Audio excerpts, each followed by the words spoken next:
the best offensive players from Alabama currently in the NFL.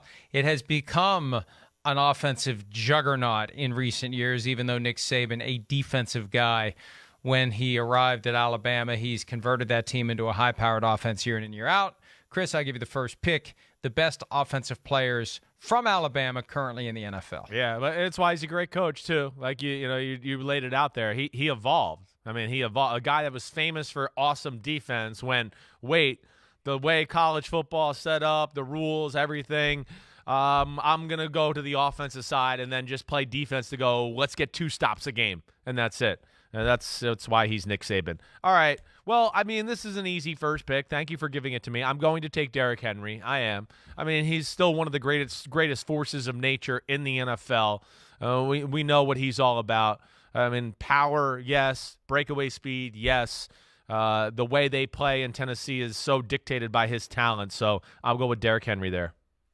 I'm going to do one that's based on not just the present, but a little bit of a projection. Yeah. I think Najee Harris is going to have a spectacular second season in the NFL. He was great last year. If they can put any kind of decent passing game around him, he can be even better. But, he just strikes me as one of the guys that is going to make a jump in 2022. And, one of the narratives about the running backs from Alabama, and I know this makes Nick Saban a little irritated, which is one of the reasons why I'm pointing it out. They really do put running backs through the meat grinder at Alabama, and there's always a concern that they're going to be too beat up by the time they get to the NFL. It hasn't happened with Derrick Henry. It hasn't. Well, it's too early to tell whether it's going to happen with Najee Harris. Josh Jacobs, it didn't happen with. They really, really worked those guys at Alabama. Yeah, there definitely was. I feel like he learned a little bit from, the Trent Richardson. I feel like that, he started to okay, I can't kill these guys, but. Yeah, you're right. There's definitely that out there about them, as far as they run the football. They're not afraid to run the running backs. Najee's a good player. All right, I'm going to go with a guy from last year's draft, too. A guy that I should have gave more credit coming out in the draft is Jalen Waddle. Jalen Waddle to me he's special. It's a weapon, slot receiver, football player, whatever. But big time, big play ability, let alone can run all the, Wes Welker, Julian Edelman, great routes for 6-8 yards and do all that as well. So Waddle to me is a guy, projection a little to your point of where I go, watch out. He could be in that top weapon in football conversation this year.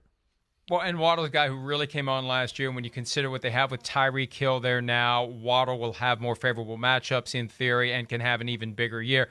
This is another one where, it's expecting a big second year.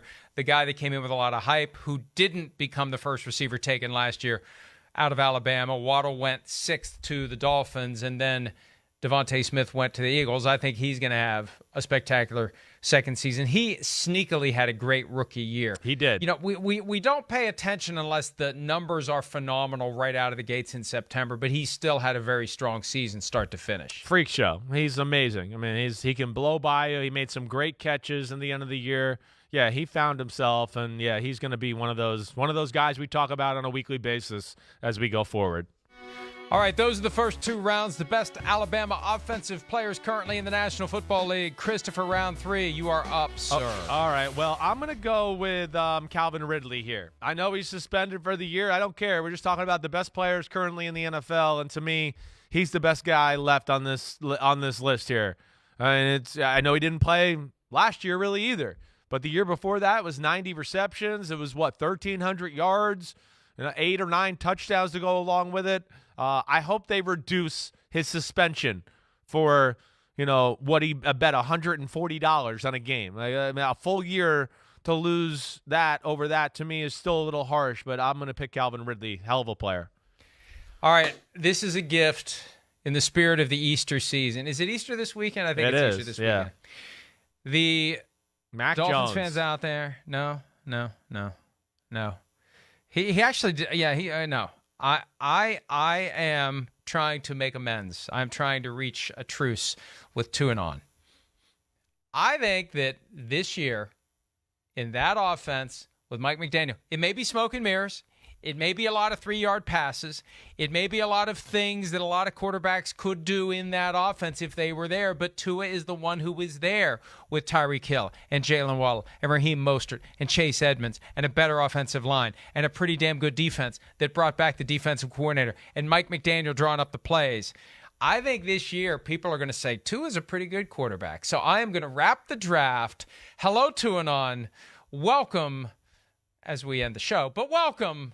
We are on board. Tua. Are you with me, Chris? No. Mac Jones is better. Mac Jones. You should have gotten Mac Jones. I don't know what you're talking about. Guy was in the league for 1 year. He already outplayed Tua. I mean, come on. Hey, good point. Good point somebody made. Mac Jones now. Josh McDaniels is gone. Yeah. No continuity from year 1 to year 2. Could be a challenge for Mac Jones. No question. We'll see. I hear you. Mac Jones and Tua facing off twice this year. Get ready. Eat it, Tuanon. Have a good Eat day. it. See Chris, ya. enjoy your long weekend. Get out of here. Ass. Hi, I'm Mike Tirico, and thanks for watching. Make sure to hit subscribe for the latest news and highlights from NBC Sports.